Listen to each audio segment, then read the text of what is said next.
Hello everyone, thank you so much for supporting me. నాకు తెలుగు అంత రాకపోయినా కూడా, నా తెలుగు కొంచెం డిఫరెంట్ ఉన్నా కూడా చాలామంది చూసి సపోర్ట్ చేస్తున్నారు. Thank you so much. నా వీడియోకి ఇంకా ఎవరైనా సబ్స్క్రైబ్ చేయకుండా చూస్తుంటే ప్లీజ్ సబ్స్క్రైబ్ చేసుకొని తెలిసిన వాళ్ళకి షేర్ చేయండి, లైక్ చేయండి, నోటిఫికేషన్ ఐకాన్ని ఎనేబుల్ చేసేది మాత్రం మర్చిపోదండి అని చెప్తూ, నేను ఈ వీడియోలో ప్రేరణ నామినేషన్ ఎట్లా అనిపించింది, మళ్ళీ పృథ్వీ కూడా నా అలాగే లాంగ్వేజ్ ప్రాబ్లం ఉంది అయినా కూడా మాట్లాడేటప్పుడు తన పాయింట్స్ని ఎంత కరెక్ట్గా డెలివర్ చేసినాడు అని, ఏ పాయింట్స్ నాకు నచ్చినాయి అనేది ఈ వీడియోలో నేను చెప్పబోతున్నా.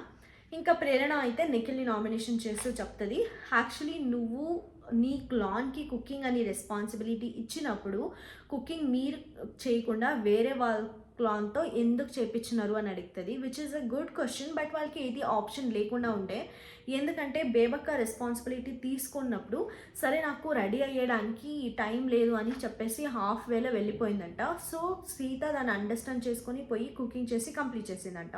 ఇది ఒక పాయింట్. అయితే నెక్స్ట్ పాయింట్ ఏం చెప్తుందంటే, సరే బ్రేక్ఫాస్ట్ ఏమో స్కిప్ అయిపోయింది కానీ లంచ్ ఏం చేయాలి అని టెన్షన్ పడకుండా ఉన్నా, మేము కొంతసేపు ఆడ ఫ్రీగా ఉన్నా కూడా ఆ లంచ్ది ఏమీ డిస్కస్ చేసే కానీ లేకపోతే అరేంజ్మెంట్ చేసే కానీ నీ నుంచి ఏ ఇనిషియేటివ్ రాలే. సో అది నా సెకండ్ పాయింట్. చాలా ఇర్రెస్పాన్సిబుల్ అనిపించినవు కుకింగ్ అండ్ ఫుడ్ దగ్గర అని నామినేషన్ చేస్తుంది ప్రేరణ. దానికే నిఖిల్ చెప్తాడు, అవును ఈడ ఎవరు బేబక్క లేదు కాబట్టి నేను తనని బ్లేమ్ చేయాలి అని అనుకోవట్లేదు. అట్లనే సీతకి థ్యాంక్ యూ చెప్తూ, థ్యాంక్ యూ సీత, ఈడంతా ఫుడ్కి ఎంత ట్రబుల్ పడుతున్నారని తెలుసు, అట్లా వేరే వాళ్ళకి వేరే ప్లాన్ చేయకూడదు అని చెప్పినా కూడా నువ్వు వచ్చి నాకు హెల్ప్ చేసావు, థ్యాంక్ యూ సో మచ్. నన్ను హెల్ప్ చేసిన దానికి నువ్వు చాలా మాటలు కూడా విన్నావు, అంటే డస్ట్బిన్ నుంచి తీసేది కానీ అబ్బాయితో గొడవపడేది కానీ ఇవంతా అయిపోయినాయి తర్వాత. సో అట్లా చేసేకొచ్చి నువ్వు చాలా మాటలు కూడా పడినావు, that is not your mistake, అది నీ మిస్టేక్ కాదులే అనుకొని క్లారిటీ ఇస్తాడు. దానికి ప్రేరణ ఉండేసి, అదే కదా మీ రెస్పాన్సిబిలిటీ కదా కుకింగ్, వేరే వాళ్ళకి ఎందుకు ఇచ్చినారనేదే నా పాయింట్ అని అడుగుతుంది.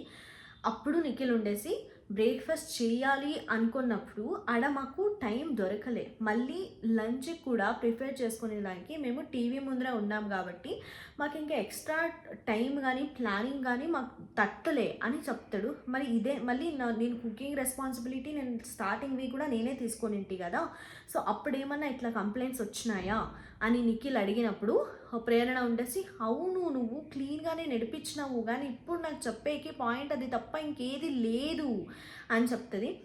చాలా మందితో చాలా ప్రాబ్లమ్స్ ఉంటాయి. అఫ్రీది కూడా చాలా అంటే చాలా డ్రామా చేస్తున్నాడు.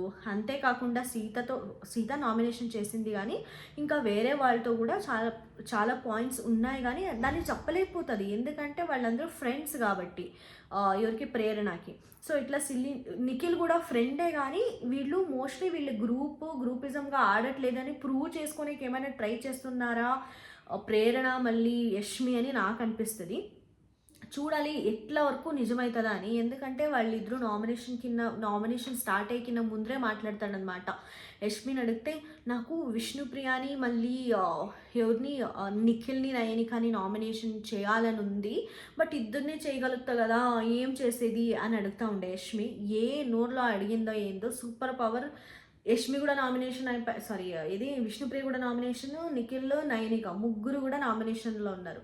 సో ఇట్లా మేము ముగ్గురు ఒక గ్రూప్లో ఆడట్లేదు అని ప్రూవ్ చేసుకునే దానికి ఏమన్నా నిఖిల్ని బలిస్తున్నారా ప్రేరణ అని యష్మి అని నాకు అనిపిస్తుంది. మీకు ఎట్లా అనిపించిందని కమెంట్ సెక్షన్లో తెలియండి. సో నిఖిల్ అంటాడు, పాయింట్ లేకపోతే నామినేషన్ చేయకూడదు అని. This is so right, but ఇదే పాయింట్స్ని ఆబ్లిగేషన్ చేసుకుంటాడు నిఖిల్. తనకేది పాయింట్ లేదు అని పృథ్వీని నామినేషన్ చేస్తాడు అని చెప్తాడు, అరే నా ఫ్రెండ్ నాకు ఇంకా ఏది పాయింట్స్ లేకుండా ఉండే నామినేషన్ చేసినా తను అర్థం చేసుకుంటాడు అనుకున్నా అని నిఖిల్ చెప్పినాడు.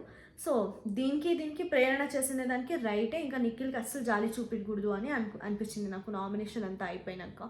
అట్లా నామినేషన్ అయిపోయినాడు నిఖిల్ ప్రేరణతో. ఇంకా నెక్స్ట్ పర్సన్ వచ్చేసి సీత నామినేషన్ చేస్తూ చెప్తుంది ప్రేరణ, యాక్చువల్లీ నీకు రూల్స్ అండ్ రెగ్యులేషన్స్ రెస్పాన్సిబిలిటీ అంటే తెలీదు, టాస్క్లు అంటే తెలీదు అని చెప్తూ చెప్తుంది. రెస్పాన్సిబిలిటీ అంటే మేమందరూ బిగ్ బాస్‌కి వచ్చినాము. బిగ్ బాస్ ఇల్లుని నీట్‌గా పెట్టుకునేది మా రెస్పాన్సిబిలిటీ. మళ్ళీ ఈ వర్క్ అసైన్ చేశారంటే ఆ వర్క్‌ని మేము కంప్లీట్ చేయాలి అనేది మా రెస్పాన్సిబిలిటీ. బట్ టాస్క్ అంటే ఇట్లా మీకు ఓడిపోయినారు, అది మీరే చెయ్యాలి అని అసైన్ చేస్తే అది మీరే చెయ్యాలి. అది టాస్క్ మళ్ళీ రెస్పాన్సిబిలిటీకి ఉండే తేడా అని ఎక్స్‌ప్లెయిన్ చేస్తది.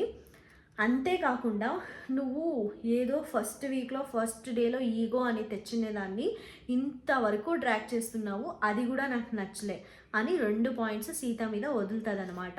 ఎవరు? ప్రేరణ. దానికి సీత చెప్తుంది, చూడు నువ్వు నాకు రెస్పాన్సిబిలిటీ టాస్క్ ఏమంటే నాకున్న క్లారిటీ నాకుంది, మీకున్న క్లారిటీ మీకుంటే చాలు. మళ్ళీ నువ్వు చెప్తావు కదా కప్ని, మళ్ళీ ప్రేరణ కూడా అడుగుతుంది, నేను ఆ కప్ని తీసుకొని డస్ట్బిన్కి వేసి మళ్ళీ తిరిగి ఇచ్చేటప్పుడు నేను డస్ట్బిన్లో చేయి వేసింది, నాకు హ్యూమిలియేటివ్ అవ్వాలి, నాకు అసహ్యం అవ్వాలి దాని మీద తీసి పెట్టడానికి. సో అట్లున్నప్పుడు నేనెందుకు నీకు ఇరిటేట్ చేయాలి, నిన్ను డిస్రెస్పెక్ట్ చేయాలి అని నేను ఎందుకు అనుకుంటా అని చెప్పింది. దానికి సీత ఏ పాయింట్స్లా తీసుకొస్తా ఉంది అనిపించింది నాకు. అట్లయితే టవల్ ఆదిత్య గారు ఒకేసారి కదా వాడినారు, దాన్ని వాష్ చేసి యూజ్ చేయొచ్చు కదా నువ్వు, అది ఎందుకు నువ్వు రచ్చ చేసినావు? మేబీ అది అట్లా పెట్టింది నీకు నార్మల్ అనిపించచ్చేమో, కానీ నాకు నార్మల్ అనిపించలే. చెత్త కుప్పలో తీస్తే అది చెత్త కుప్పనే అవుతుంది. నాకు అసహ్యం అయ్యింది, నేను చెప్పిన if I'm right I will agree that I will right and if I'm wrong I go and ask sorry. నాదేమన్నా తప్పైతే నేను పోయి తప్పయింది అని అడుగుతా, నేనేమన్నా రైట్ అనిపిస్తే నేను అది ఎంతమంది చెప్పినా నేను రైట్ అనే స్టాండ్లోనే ఉంటా అని చెప్పేసి గట్టిగా వాదించి పోయి పెయింట్ లేపించుకొనింది అనమాట. నాకు సీత అయితే భలే నచ్చుతా ఉంది అబ్బా ఈ మధ్య అయితే. ఆ బేబీ మూవీ చూసి స్టేజ్ మీద వచ్చి చెప్తుంది కదా, అరే పక్కా సింపతికే తన క్యారెక్టర్ని యూజ్ చేసుకొని సింపతి డ్రాక్ చేసే ట్రై చేస్తూ ఉంది ఆడియన్స్లో అనుకున్నా. బట్ ఎపిసోడ్లో వచ్చి తను మాట్లాడే విధానం కానీ అంతా చూసాక కిర్రాక్ అనిపిస్తుంది. సీరియస్లీ చాలా మంచిగా ఆడుతూ ఉంది సీత. ఇట్లా ఆడుతూ వస్తే మాత్రం తనకి టాప్ 5 అయితే ఫిక్స్. ఇంకొచ్చేసి మన పృథ్వీ అయితే ఎంత క్యూట్ తెలుగు మాట్లాడతాడు అనిపిస్తుంది. అంటే మోస్ట్లీ నాకు తెలుగు రాదు కదా, అట్లా సగం మాట్లాడుతుంటాను కదా. మళ్ళీ నేను ఏమైనా కంటిన్యూ చేయాలంటే చాలా రీటేక్లు అవుతుంటాయి అన్నమాట దీంట్లో, కట్టింగ్ ఎడిటింగ్ అట్లా. సో ఇట్లున్నప్పుడు నాకు పృథ్వీని చూస్తే నాకు అట్లానే అనిపిస్తుంది అనమాట. సెంటర్లో కన్నడ వర్డ్ వదిలేసేది అట్లా అంతా. సో అట్లా మాట్లాడేటప్పుడు ఈసారి నామినేషన్లో అయితే చాలా అంటే చాలా నేను అబ్జర్వ్ చేసిన, పృథ్వీ తెలుగు మాట్లాడేకి చాలా ఇబ్బంది పడుతున్నాడని. సో ఫస్ట్ నామినేషన్ మణికంఠకి చెప్పిన పాయింట్ మణికంఠ అగ్రీ చేసుకుని ఉంటే బాగుండు అనిపించింది. బట్ తన పాయింట్ ఆఫ్ వ్యూలో థింక్ చేస్తే రైట్ అనిపించచ్చు. బట్ చాలా స్వార్థం ఉన్న మనిషి అని మాకు అర్థమవుతుంది, తను ఏమైనా ఒప్పుకోలేకపోతే. అదే కూడా ఇప్పుడు జనాలో ఉండే ఒపీనియన్. ఎందుకంటే మణికంఠని ఎవరు తన క్లాన్కి తీసుకోనికి రెడీ లేకుండా ఉండే. సో అట్లాంటి టైంలో నిఖిల్ పోయి ఫస్టే నించుకొని నేను మణికంఠని నా క్లాన్లో తీసుకుంటాను అని ఎంత ఇష్టంతో తెచ్చుకుంటే ఆడిపోయి బాధ కూడా పడినాడు అనమాట నిఖిల్. అరే నేనేమన్నా తీసుకోలేకపోయింటే ఈరోజు మణికంఠ చాలా డౌన్ అయిపోయేవాడు అని విష్ణుకి ఎక్స్ప్లెయిన్ చేస్తూ మరీ చెప్తాడనమాట. అంత ఎమోషనల్గా ఫీల్ అయ్యి ఒక టఫ్ డెసిజన్ మణికంఠ తీసుకుంటే ఇట్లా బ్యాక్ స్టాప్ చేసింది రైట్ కాదు అని చెప్తాడు. అట్లాగే చెప్పేటప్పుడు కూడా చెప్తాడనమాట, నీ క్లాన్ నిఖిల్కి చెప్తాడనమాట, ఫస్ట్ నీ క్లాన్ని నువ్వు చాలా వీక్ ఉన్నావు, నీ క్లాన్ని నువ్వు హ్యాండిల్ చేయలేకపోయినావు, నువ్వు చాలా వీక్ అని నిన్ను నామినేట్ చేద్దాం అనుకున్నా నిఖిల్. బట్ నీ క్లాన్ మెంబర్ బేబక్క మళ్ళీ పక్క మణికంఠ చూసినప్పుడు నీ క్లాన్ వీక్ కాదు, నీ క్లాన్లో ఉండేవాళ్లే వీక్ అని ఫిక్స్ అయ్యి నేను ఈరోజు మణికంఠని నామినేషన్ చేస్తున్నా అన్నాడు. వరే వాట్ అన్ ఎక్స్ప్లెనేషన్ బ్రో. దానికి మణికంఠ ఉండేసి ఆ వీక్ నేను నామినేషన్లో ఉంటే నా ప్రెజెన్స్ నాకు చాలా ఇంపార్టెంట్ ఉండే, నా ఆపర్చునిటీస్ అనేది నాకు చాలా ఇంపార్టెంట్ ఉండే. సో నేను పోయి అట్లా నయనికాని అడిగినాను కానీ అంటే తను గేమ్లో ముందుకు పోయేకి అట్లా అడిగినాడంట. అట్లా అనుకుని నిఖిల్ తన క్లాన్ని ఇంప్రూవ్ చేసుకోవాలి అని అనుకొని ఈ పక్కలో మంచిగా ఉన్న వాళ్ళే తన క్లాన్కి తీసుకొని ఉండేవాడు కదా.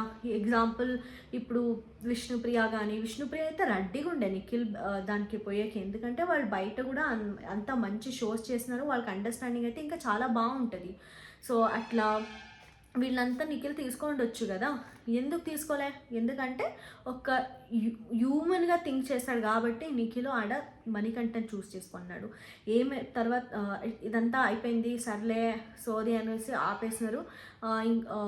మళ్ళీ మణికంఠ చెప్తాడనమాట, మళ్ళీ I thought you're becoming strong అంటే ఇట్లా కన్వర్జేషన్ జరుగుతున్నప్పుడు కొంచెం ట్రై చేస్తా, సర్వైవల్ కోసం నేను ట్రై చేసినాను బ్రో, నామినేషన్లో ఉన్నాను కదా అని అంటే పృథ్వీ అంటాడనమాట, I'm so happy bro that you're becoming strong day by day అంటే మనకంటే కొంచెం ఓవర్ అనిపించే, bro from day one I'm strong only bro, I just 2 days for me to recover and to adjust అంటాడు. అంటే ఫ్రమ్ డే వన్ నుంచి strong ఉంటే నీకు recover అయ్యే టైం ఎందుకు నా అమ్మ కావాలి? వద్దు కదా, నువ్వు ఫస్ట్ నుంచే స్ట్రాంగ్ ఉండాలి కదా, అది ఫస్ట్ నుంచి స్ట్రాంగ్ అంటారు. 1 week రికవర్ అయ్యేకి తీసుకుంటే నిన్ను స్ట్రాంగ్ అన్నారమ్మా. సో అది మణికంఠ అండర్స్టాండ్ చేసుకుంటే బాగుంటుంది అని నాకు అనిపిస్తుంది.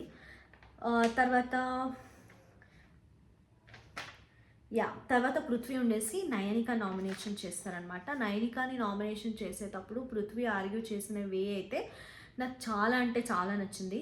పిలిచినప్పుడే చెప్తాడు, మీరు ఒక క్లాన్గా చీఫ్ అయ్యి ఫెయిల్ అయినారు, మీ టీంని ఇంకా కొంచెం మంచిగా హ్యాండిల్ చేసింటే బాగుండు అని చెప్తాడు. తర్వాత ఎక్స్ప్లెయిన్ చేసేకపోతాడనమాట, మీరు మీకు ఏ రెస్పాన్సిబిలిటీ తీసుకున్నారో ఆ రెస్పాన్సిబిలిటీన కంప్లీట్గా పూర్తి చేయలేకపోయినారు అని చెప్తాడు. ఎగ్జాంపుల్ ఇస్తూ కూడా మాట్లాడతాడనమాట, నేను కావాలనే ఒకరోజు వాటర్ మిలన్ తినేసి అట్లా టేబుల్ మీదే వదిలేసి చూసిన ఎవరన్నా తీస్తారేమో అని, బట్ ఎంతసేపైనా వాళ్ళు తీయలేదని నేనే పోయి టేబుల్ వాటర్ మిలన్ తిన్న ప్లేట్లు ఏముందో అది పోయి నేను క్లీన్ చేసి వచ్చిన.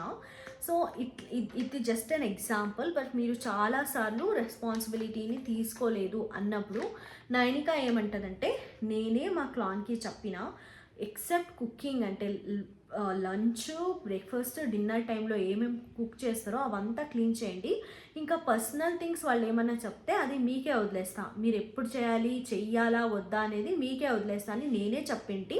అట్లని మా క్లాన్ మెంబర్ ఎవరు చేయకుండా లేరు, అంతమంది ఏమేమి ఉందో అదంతా చేసినారు అన్నప్పుడు పృథ్వీ చెప్తాడు, అది ఎంతసేపైనా ఆడే పడిండే అయినా ఎవరు క్లీన్ చేయలేదు అంటే, ఎప్పుడు చేయాలని మేము డిసైడ్ చేస్తాం అని.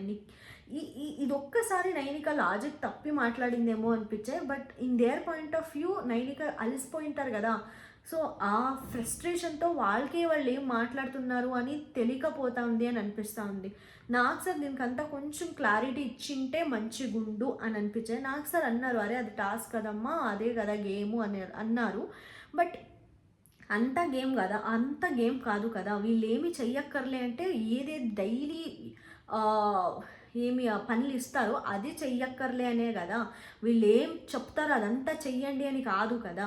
సో ఇక్కడ సింపుల్ లాజిక్ యష్మి టీం అయితే మిస్ అయింది. వాళ్ళు ఏమనుకున్నారంటే వాళ్ళు ఏం చెప్పినా చెయ్యాలి అని అనుకున్నారు యష్మి టీం, బట్ రెస్పాన్సిబిలిటీని కంప్లీట్ చెయ్యాలి అని రాసిండేది బిగ్ బాస్. సో ఈ రెండు దానికి తేడా తెలుసుకోకుండా ఆగమాగం చేసుకున్నారు టాస్క్ అని నాకు అనిపించే.